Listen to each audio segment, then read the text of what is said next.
Bonjour par ici, c'est Valérie, j'espère que vous allez bien, au moins autant que le temps. On a une belle journée ensoleillée aujourd'hui. Je reviens vers toi parce qu'il est plus que temps de te parler de cette obligation déclarative concernant tes biens immobiliers. Alors on en parle un petit peu partout, donc je pense que tu es informé. Cependant, il ne faut pas oublier, tu as jusqu'au 30 juin. Cette déclaration, elle a été mise en place par le gouvernement. Le but, c'est de savoir quels logements sont vacants et de pouvoir à terme taxer ces logements dits vacants. Ça concerne tous les biens, les particuliers, les professionnels et même les SCI.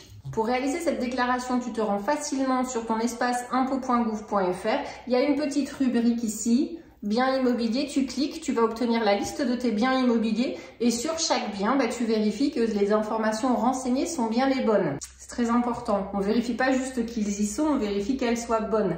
Si jamais elles sont mauvaises, c'est aussi une cause d'amende, donc il faut faire attention. Si tu as des biens loués, tu vérifies bien les coordonnées de ton locataire pour voir si c'est le bon locataire qui est dans le bon logement. Et s'il y a une erreur, c'est possible, tu te retrouves ici, regarde.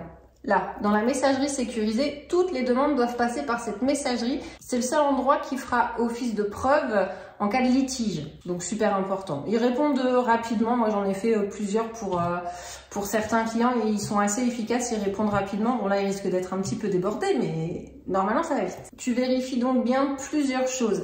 La surface de ton bien. Attention, on parle ici de surface au sol. On n'est pas sur la loi Carrère, donc tu vas trouver des surfaces qui vont te sembler un petit peu grandes dans les greniers, dans les champs de mansardés, etc. C'est normal, ils ont pris en compte la surface au sol.